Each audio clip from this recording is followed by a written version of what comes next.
Créé par John Wagner et Carlos Ezquerra dans les pages de la revue 2000 AD à la fin des années 70, le juge Joe Dredd s'est rapidement imposé comme l'un des personnages de comics britanniques les plus reconnaissables.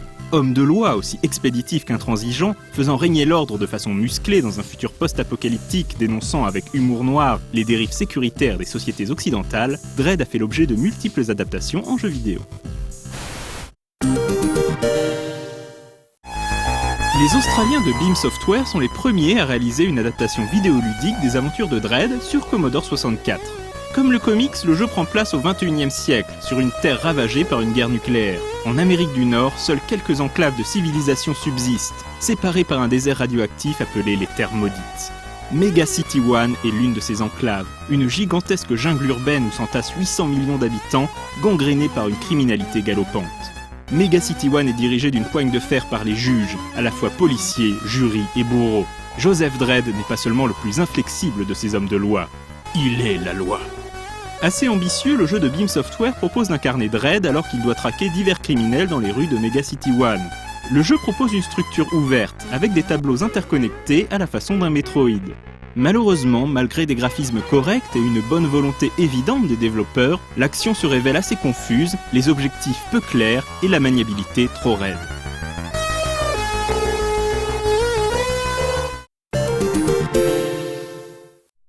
Quelques années plus tard, en 1990, une nouvelle adaptation voit le jour sur Amiga, Atari ST et Commodore 64.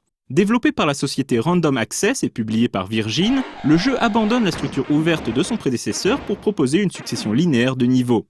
Chaque niveau est l'occasion pour Dredd de faire face à une menace issue du comics, avec à chaque fois des objectifs un peu différents. Par exemple, pour mater la révolte des Fatties, Dredd devra détruire les distributeurs automatiques de nourriture. L'une des subtilités du jeu est que Dredd a un temps limité pour accomplir ses objectifs avant que la jauge de loi ne soit complètement vidée et la situation ne devienne hors de contrôle, ce qui équivaut au game over.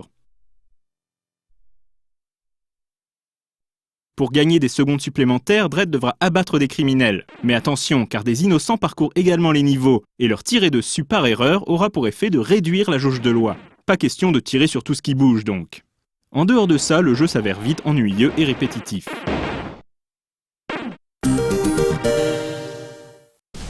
Au début des années 90, Hollywood achète les droits de Judge Dredd et met en chantier un film à gros budget basé sur la bande dessinée. La société Midway, dont la série Mortal Kombat connaît alors un grand succès, se met au travail sur un beat'em up mettant en scène les personnages du comics et destiné aux salles d'arcade. Si l'on reconnaît immédiatement le style Mortal Kombat, avec des sprites réalisés en filmant des acteurs sur fond vert et un gameplay très rigide, Judge Dredd version arcade s'avère au moins très fidèle à l'univers du comics, même si ses qualités ludiques sont plus discutables. Bien que le jeu soit terminé, seul un petit nombre de bornes fut produit. Ces bornes furent ensuite installées dans quelques salles américaines en guise de test. Vu que le jeu ne connut pas de distribution à grande échelle, il faut croire que ce soft launch ne fut pas concluant. Cette indifférence du public américain s'explique sans doute en partie par le fait que les comics 2000 AD n'étaient alors pas très connus outre-Atlantique.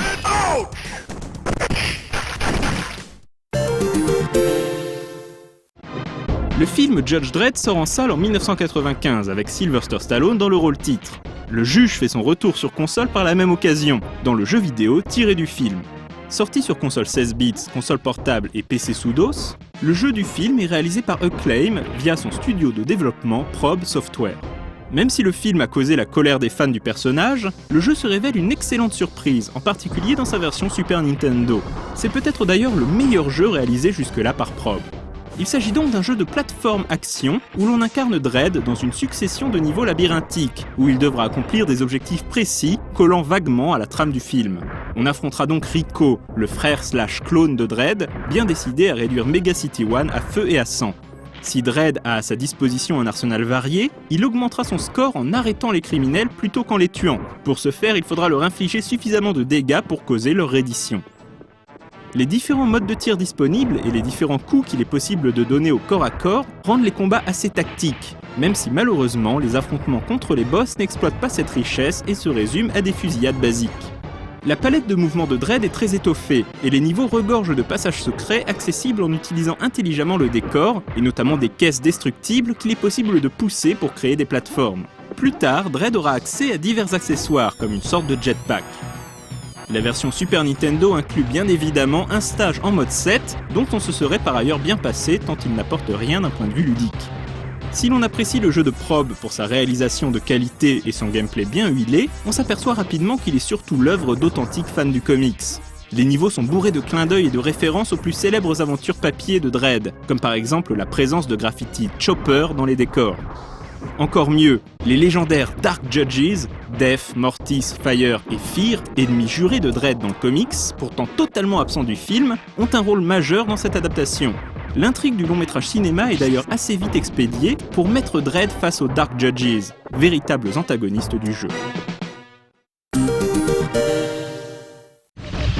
2 ans plus tard, c'est à la PlayStation d'accueillir son adaptation de Judge Dredd, cette fois-ci sous la forme d'un rail shooter façon Time Crisis. Tandis que les décors en 3D précalculés défilent en arrière-plan, Dredd doit éliminer des hordes de cyborgs et autres criminels tout en évitant de toucher les innocents et les otages. Proposant une expérience correcte, le jeu est surtout mémorable pour ses scènes cinématiques en prise de vue réelle, à la réalisation glorieusement kitsch et au second degré omniprésent. Mais certains diront que ces séquences dignes des pires nanars sont toujours plus réussies et fidèles au personnage que le film avec Stallone.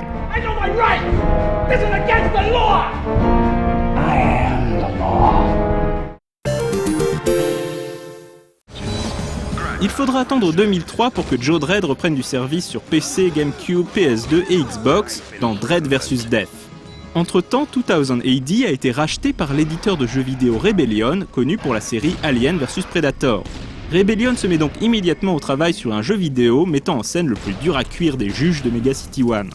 Dredd vs Death est un FPS à petit budget et fut d'ailleurs vendu à petit prix au moment de sa sortie. Une stratégie commerciale avant-gardiste qui trouve écho aujourd'hui dans les jeux sortant directement en téléchargement.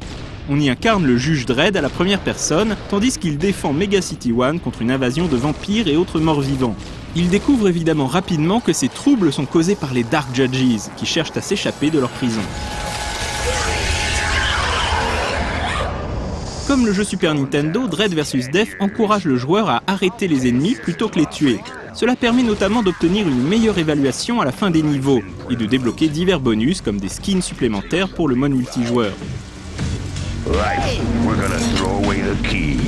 Dredd n'a pas non plus tous les droits. Tirer sur les innocents, les autres juges, ou faire preuve de cruauté injustifiée envers les ennemis causera l'arrivée des SJS, la police des polices de l'univers de Dredd, suivi d'un game over.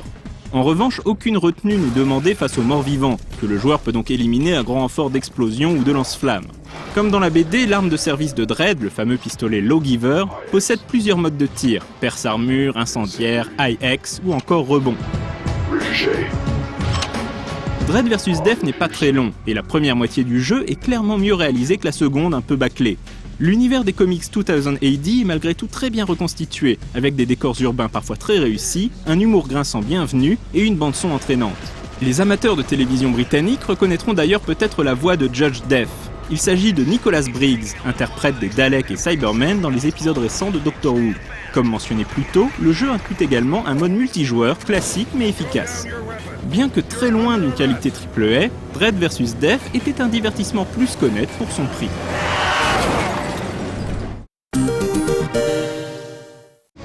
Malgré la sortie en 2012 d'un deuxième film vraiment réussi avec Karl Urban dans le rôle titre, Judge Dredd n'a pas connu de nouvelle adaptation vidéoludique en dehors de quelques petits jeux sur mobile et tablette. Autant dire que c'est un crime.